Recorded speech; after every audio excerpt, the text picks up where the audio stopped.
Hey guys, Alex from 7th Hour Films back again with Fullmetal Alchemist Brotherhood.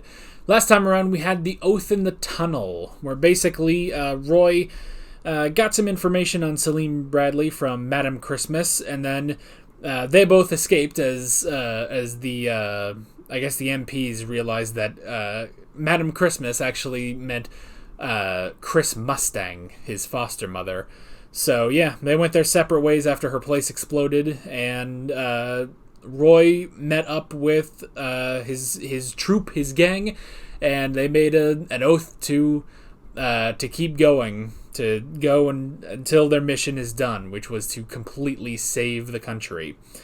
Meanwhile, the rest of the gang was still dealing with Pride, and eventually Pride absorbed Gluttony in order to use his senses. So yeah, that's pretty crazy.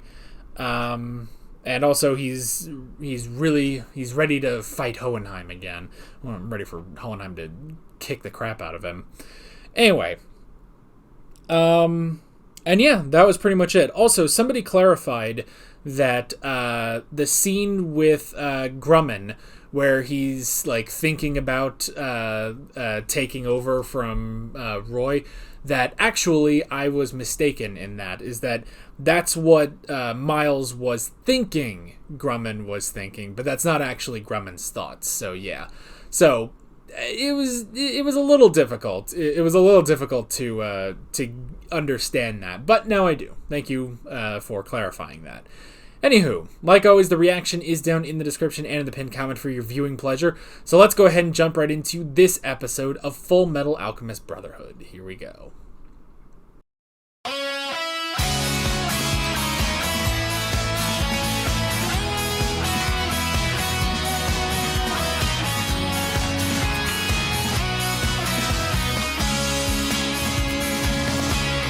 just want to say from the beginning, Crunchyroll rocks. Fuck the Funimation website. Crunchyroll is where it's at. Alrighty, I've converted. Anywho, not the point. The point of today's episode is it's going down. Like, this is it. Here we go, folks. Oh boy. Okay. But what still is the point of taking Bradley's wife? Yeah, I'm not sure. Roy would have known that they wouldn't care about her life and would shoot. So what are they going for here? Still have yet to figure that out, but yeah, interesting stuff in this episode. The first thing I wrote down was Lanfan and get good. I like that moment there, where Lanfan's like, I don't need your help, and Ed's just like, all right, well then prove to me that you don't need my help, you know? And that was an interesting moment between the two of them of just like, hey, you know, if you say you're good, you're completely fine, you know, then actually be good and fine. Because yeah, she almost got hit a couple times, but yeah, it's clearly that she's not used to her automail, but she needs to work with that, you know? Her arm is not completely healed, but she needs to work with that. And right now, she's trying to work as if her arm was completely fine, but it's not. So she gotta get good on that. Meanwhile, I also wrote down Al's soul and how all of the homunculi are basically relatives because they're, what was it? They're basically knockoff clones of Hohenheim, which I guess technically that's because Father took Hohenheim's form specifically. So I guess that's it. But it's an interesting thing, definitely, and that because of the, I suppose, well, and even because it's Hohenheim's blood. It was Hohenheim's blood that gave Father life. So through this sort of blood relationship, it is, I guess, possible for, that's why Pride is able to manipulate Al's soul marker, which is interesting. So yeah, That was interesting, man. Okay, so how many characters are we waiting to die? Like, I don't think I've seen a show where I've wanted so many characters to die, you know? Now, when I say that, not Gluttony. Not Gluttony. No. I didn't want my boy to die. And I don't want Envy to die. Because I really like... I like the two... I like them and Lust in their sort of, Saturday morning cartoon villain thing going on. Which even Greed, to an extent, kind of has that, I think. He's just not really a villain, but he's kind of got that sort of goofier side to him. But I like... I like, Pride and Wrath and, just how dangerous they are and everything. But man, Wrath, Pride, Kimberly... most of the traitorous generals and officers in Central, I just want so many of them to die, And it's just, Salim bugs me, or Wrath bugs me in particular. Or no, not Wrath. Pride. Jeez, I'm mixing them all up now. Pride bugs me in particular just because he's a kid, And just seeing this kid talking down to people, and it's like, oh, I don't think so. I do not think so. No. And I know it's the contradiction, because while he is the body of a child, he's the oldest of the homunculi, But I don't know, just with everyone else, Like when you see Lust or Envy talking down to you, it's kind of like, it's kind of fun just because they're so ridiculous, And I know how it sounds for me to say, it's like, oh, it's different when they talk down to me. I know, I'm probably revealing too much about myself. But in a way, it's fun just because of how ridiculous they are. Wrath has never been ridiculous. He's ridiculously powerful, but he's not this comical figure. He is very serious and everything.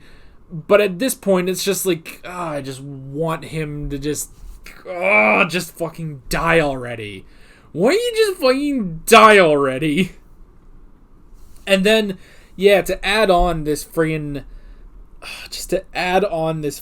child. Like, oh, I don't think so. I do not think so. You need to die. You gotta die. But for the moment, they captured him. They were able to capture him thanks to Al's plan, and I love that because it's based on Hohenheim being that strong to do all of that, but at the same time, he's doing all of that, and again, he's not moving a muscle. That's how powerful he is. He kind of, like, just the way he uses his power, he reminds me of, like, Whis from Dragon Ball, Where it's like, here's a guy, like, if everybody is down in, like, the 7s or 8s, power level-wise, this dude is, like, 15, Like, his alchemy is so ridiculously strong, because I'm just going to assume... Well, it must have been, like, he's at least 500 years old. I would maybe even... I don't know. He could be 1,000 years old for all we know.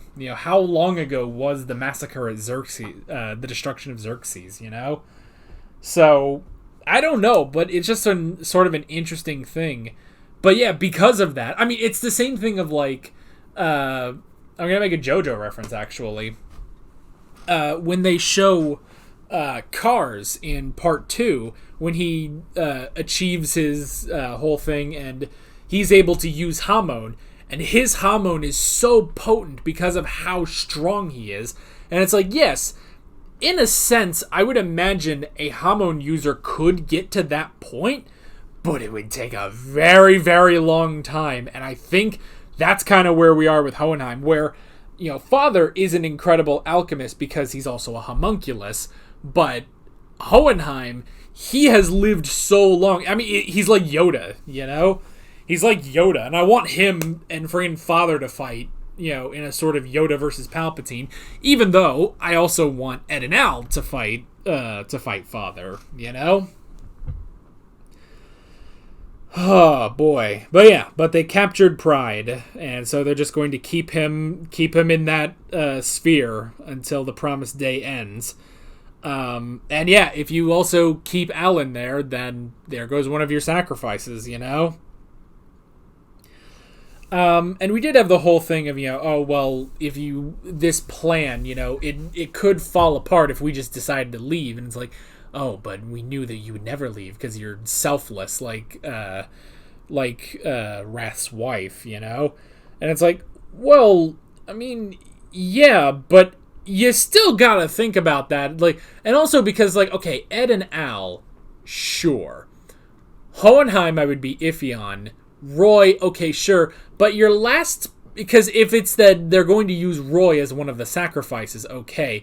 But the last person, then, is Izumi.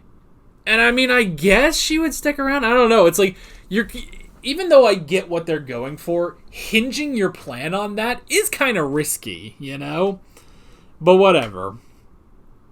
I will say, though, it was interesting... It's interesting... with Bradley's wife, because that was the thing we heard from Wrath was like, well, everything was chosen for me except my wife. And that was an interesting moment where it's like, oh, okay. So he did choose his wife. Presumably he does love his wife, It's like, well, that's an interesting thing. And especially too, if they were always going to go with Salim Pride being his son, basically, then it's like, well, you would think, well, yeah, he would have to get married. And if you're going to do that, I don't know.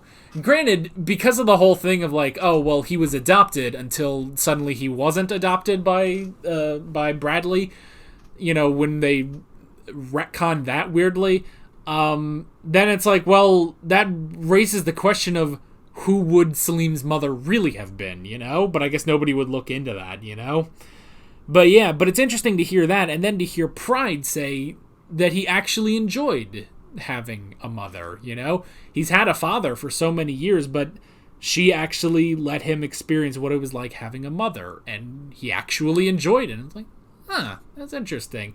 There is some, I guess, humanity to them, Or, I don't know, do you call that humanity? Do you not? I don't know.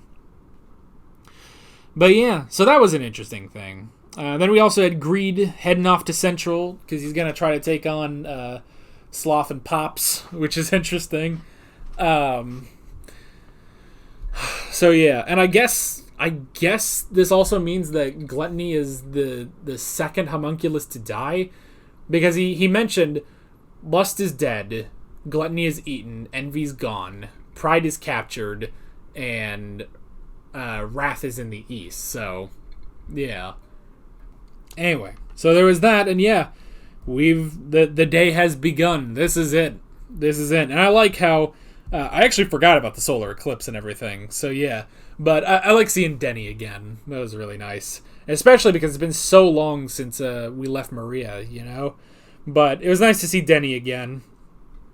And yeah, we've got Roy's attack on Central, which is crazy, and honestly, I guess his attack on Central, because the way I said that, I was like, oh, attack on Central, attack on Titan, ha ha ha, and then I was like, well, wait a minute, this is kind of like Levi Squad going after Rod Rice in a sense, like it just kind of gives off those vibes, and Roy always did kind of give off Levi vibes anyway. He's slightly goofier, has a bit more of a temper than Levi, but still, he gives off the badass vibes that Levi has, So yeah.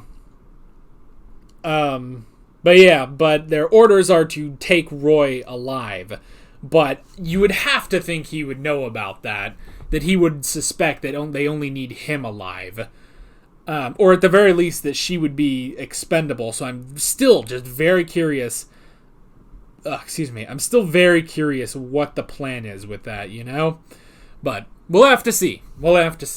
Very, very interesting stuff as we move on into, I guess, kind of the home stretch. I mean, granted, we still got, so what are we now?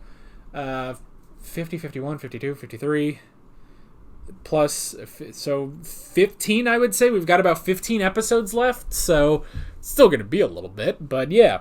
Got about 15 episodes left in Full Metal, and then I've got to figure out something else to watch. Some other anime. But yeah, very, very interesting stuff, and I'm curious to see where we are going next time. But that is basically it. With all that being said, I'm Alex from 7th Hour Films, and I will see you guys next time. Take care. Alright guys, thanks for watching this video. There's a bunch of links on screen if you want to go click around any of those. There's a playlist for all of my Fullmetal Alchemist Brotherhood reactions, as well as another video you can go click on if you want. There's also a subscribe button and a Patreon button on screen, as well as other links in the description if you want to go check out any of those. See you guys later.